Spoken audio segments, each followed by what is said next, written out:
السلام عليكم يا جماعة، أخباركم إيه؟ يا رب تكونوا بخير.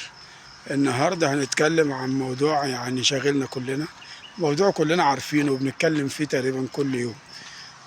احنا زي ما احنا متفقين يا جماعة نرجع بس نأكد على طريقة فيديوهاتنا عبارة عن حكايات اجتماعية وشخصية. مش هنخش في تشخيص حد معين، بس هنتكلم بالعموم. هنتكلم بالطريقة اللي هي كلنا فاهمينها، بالطريقة اللي كلنا عارفينها ومتعودين عليها. طريقة اللي احنا بنتكلم مع بعض عادي. النهاردة هنتكلم عن موضوع الجواز في بيت العيلة. انا مش هاجي على حد، معلش، في الفيديو ده، لان احنا هنخصص فيديو لكل شخصية من شخصيات البنات والازواج، البنات اللي هي الزوجة والزوج في بيت العيلة. بس احنا هنتكلم بشكل عام. البنات اللي هم وافقوا على العمل او الجواز في بيت العيلة، من مبدأ انت موافقة، خاصة في الايام اللي احنا فيها دي وفي الوقت اللي احنا فيه ده. احنا كده كده سامعين حاجات ومحتاجات ومواضيع كتير عن موضوع بيت العيلة. بقى حديث داير، حديث معروف، موضوع بيت العيلة والجواز وانا هروح وبيحصل ايه ومش عارف. المبدأ نفسه انت وافقتي على موضوع بيت العيلة. طيب انت دلوقتي لما وافقتي على الجواز في بيت العيلة، انت دلوقتي اتفقت مع جوزك او خطيبك اللي هو يبقى جوزك، اتفقت معاه على سيستم الحياة، هتعملي ايه؟ هل هتعملي طلبات مع البيت؟ هل هتقعدي مع حماتك؟ هل هتقعدي معاهم؟ هتقعدي لوحدك؟ ايه النظام اللي انت اتفقت عليه؟ وهو الاتفاق هو اللي بيخلص كل حاجة. على سبيل المثال، مثلا ان انت دلوقتي قال لك احنا هنتجوز في بيت العيلة وهنقعد مع والدتي وهنقعد في البيت تحت عند والدتي والكلام ده.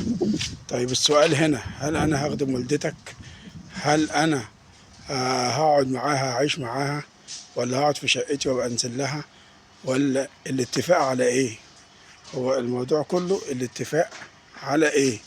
فانت ما تجيش تقولي مثلا انا موافقه ويبقى في ايام الخطوبه احنا حلوين مع بعض، اللي هي حماتك وانتي واخته واخوه والدنيا واختك واخوكي والدنيا تمام، وتيجي بعد الجواز تقولي لا ده اتغيروا. ما فيش حاجه اسمها اتغيروا، في حاجه اسمها اتفاق، في حاجه اسمها اسلوب عمل. انا هروح اعمل ايه؟ هل انا دلوقتي مضطر ان انا اخدمها؟ هل انا دلوقتي هخدمها ثابت؟ هقعد معاها طول اليوم؟ هقعد في شقتي؟ هقعد فين؟ اتفقت معاه يبقى خلاص الاتفاق دوت، وتشرطي عليه انه كمان امه اخواته كل اطراف الموضوع، اهلك واهله عارفين كده، عارفين ان انت مش هتخدميها، عارفين ان انت اخرك تعملي لها حاجة، تجيبي لها طلب، تقعدي معاها. الموضوع كله في النقطة دي، ان انت تبقي متفقة معاه واهله عارفين، امه عارفة واخواته عارفين، كل الاطراف عارفة، اهلك عارفين. ما ينفعش تقولي له انا مش هخدم او انا مش هعمل او مش هسوي، ويرجع في الاخر خالص يقول لك لا دي امي، دي غصب عني، ده انت مش عارف ايه. لا، امه تبقى عارفه من الاول ان انت مش هتخدميها، امه تبقى عارفه، اخته تبقى عارفه ان انت مش فارقه معاها ان انت تروحي عندها ولا تيجي تقعدي معاها ولا متقعديش. تبقى انت كل اللي انت عايزاه قوليه، علشان خاطر هو لا هيوافق يبقى على بركة الله، مش هيوافق برضو على بركة الله مش هينفع. فهو الموضوع كله في الجزئية دي، الموضوع كله في الجزئية بتاعة الاتفاق. عارف وعارفة، كلكم عارفين ايه اللي هيتم، كلكم عارفين ايه اللي هيتظبط. انما الموضوع نفسه ان انت تقولي خلاص انا هقعد في بيت عيلة وتتفق معاه لوحده، او تتفقي تحطي في بالك ان انت مثلا مش هتعملي حاجة، مش هتسوي حاجة، وتيجي تتصدمي في الآخر ويحصل اللي احنا بنسمعه، لأ.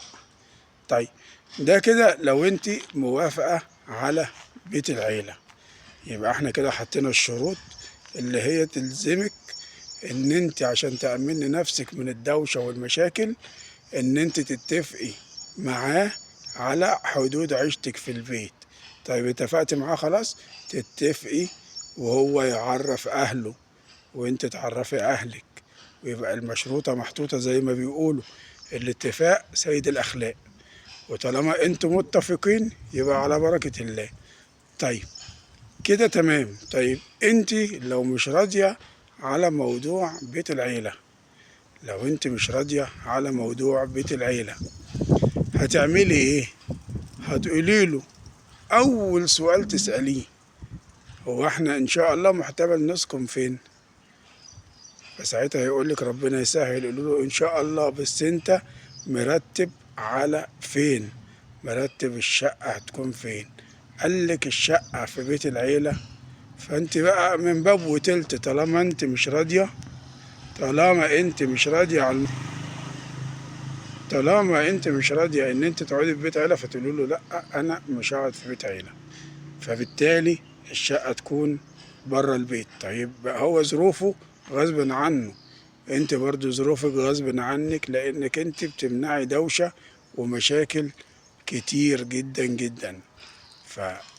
فالاتفاق من اول في الموضوع ده يعني كويس.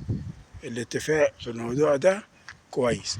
انما نسيب الموضوع كده عايم، وتقولي مثلا ده انا هعرف اسستمهم وهعرف اقول وهو ما يعملوا وانا هعمل والكلام ده، لا، ما بيحصلش اي حاجة من الكلام ده. بصوا، اي اتنين بيقعدوا مع بعض او تلات تنفار، وبالاخص اللي هم الستات، بيقعدوا مع بعض بيحصل دوشة وبيحصل مشاكل وبيحصل حاجات كتير. فما فيش واحدة فيكم تحلم إن مش هيحصل حاجة، أتمنى من ربنا، إلا في حالات معينة. والحالات ديت كل حالة هنعمل لها فيديو لوحدها، كل حالة هنعمل لها فيديو لوحدها. إمتى هتقدري تعيشي مع حماتك وإخوات جوزك، وإمتى مش هتقدري تعيشي معاهم، وإزاي تتصرفي معاهم. الكلام ده كله يا جماعة عن تجربة، الأشخاص قالوا لي وحكيت وأنا شفت الكلام ده. فالحل الوحيد ان انت تحطي طلباتك من الاول. يعني انا حضرت كذا اتفاق جواز، وفعلا البنات قالوا احنا مش هنقعد في بيت عيلة، واحنا احترمناهم واحترمنا رغباتهم، وقلنا للعرسان تجيب شقة بره تمام، مش هتجيب يبقى هي ايه، مش معاك، هي مش مضطرة تسكن معاك في بيت العيلة. فالاتفاق يا جماعة بيخلص كل حاجة. الاتفاق يا جماعة بيريح.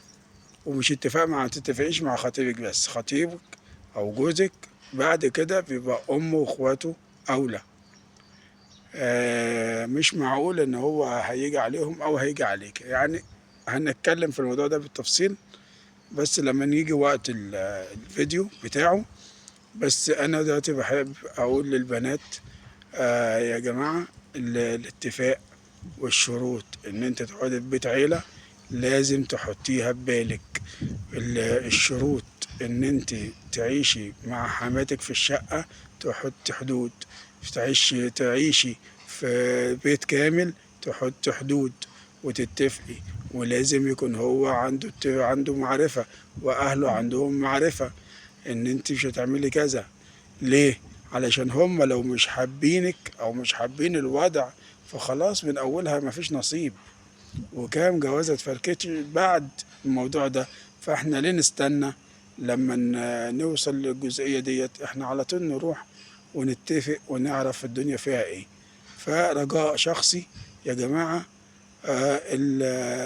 اي واحدة عريسها بيكلمها على بيت عيلة تحط الموضوع في بالها بطريقة اكبر من كده.